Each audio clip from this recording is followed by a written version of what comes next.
Hi there. Welcome to a series of videos called English for Emerson. This is a series of videos that I'm making for my son Emerson, who's learning to read and to write some basic English. And if somebody else out there can benefit from it, that'd be great.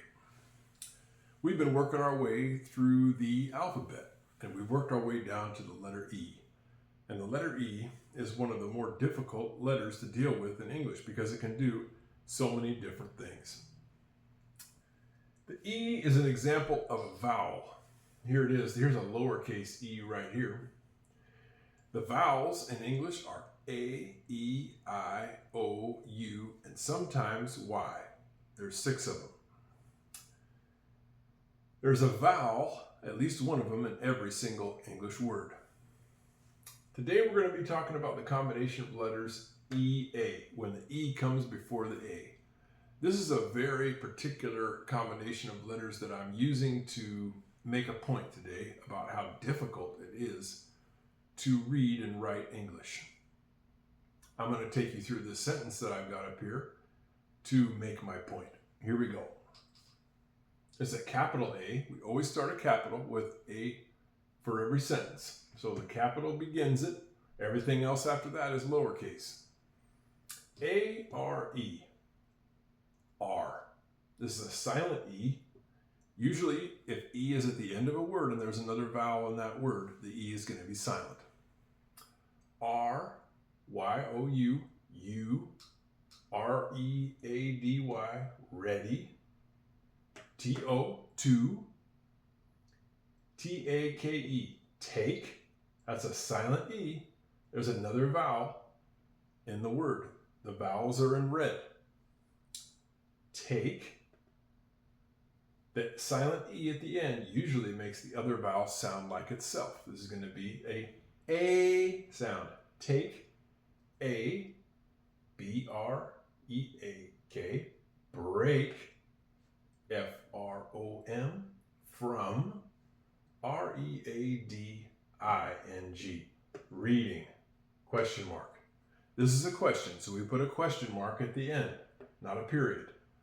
Are you ready to take a break from reading? Maybe. Sometimes I am, and I'll bet sometimes you are too. Why am I using this sentence and this combination of words to illustrate my point about the EA? Well, let's take a closer look at it. This word here has the EA. It spells ready. The EA makes it sound eh. Here's B-R-E-A-K, break. In this case, the EA makes it sound A. And here's R-E-A-D-I-N-G, reading. In this case, the EA makes it sound E. So this is really confusing. The EA here makes it sound eh. The EA here makes it sound A, and the EA here makes it sound E. The EA can make 3 different sounds in English. And that's what makes reading and writing English pretty tough, because it doesn't make sense. And this brings me to make a point. Back when I was in college, I had a professor that said, an ounce of memorization is worth a pound of reasoning. Now there's a lot of ounces in 1 pound. Kind of like there's a lot of pieces of paper towel in 1 roll. 1 towel worth of memorization is worth a whole roll of reasoning or thinking. It's better to just memorize some of these words in order to learn how to read them and to spell them, because it just doesn't make sense in English how things are written and spelled. So, I have one more thing to say about that. English is a lot easier to speak and to hear and to listen to in many ways than other languages. For example, if you want to say, I am going to go to the store, you would also say to someone, why don't you go to the store? Or why doesn't he go to the store? Or why doesn't she go to the store? Or why don't they go to the store? It's always the same word, go. Whereas in many other languages, the word go will change depending on who's going.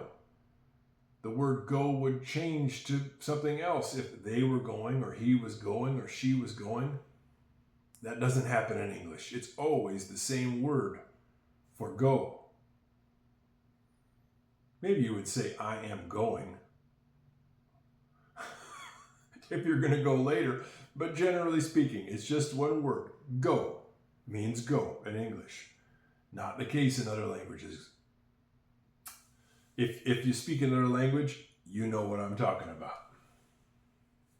But boy, it's tough with the reading and the writing in English because the letters change what they sound like for no reason at all.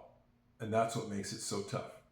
And so we're going to try to just read a little bit here about some letters where the EA makes the sound eh, and just practice them and try to start memorizing some letters that sound and look like this. Here we go. H-E-A-D spells head. My head feels good. H-E-A-D, head. The E-A makes the sound eh, just like in ready. Here's another one. I-N-S-T-E-A-D, instead. I would like to have a hot dog instead of a hamburger. I would like to have vanilla ice cream instead of chocolate. It's one thing in place of another. Instead. The EA makes the sound eh again. And one more here. B-R-E-A-D. Bread. I think I'm going to go to the store and buy a loaf of bread. So there's a few words that have the EA that makes the sound eh. You just got to commit them to memorization, because if you tried to make reason with it, you might think that this would spell Haid. Kind of like the word here, break, or instead, or instead. It wouldn't make any sense. Or this one might be breed, or braid.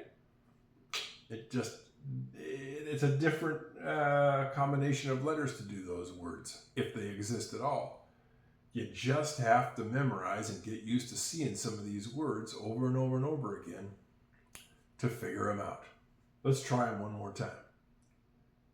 Head, instead, bread. Head, instead, bread. Next time, we're going to go over some combinations of the EA that make the sound A and E, if this wasn't confusing enough. Good luck with your reading. That's all I got today for English for Emerson. Bye-bye.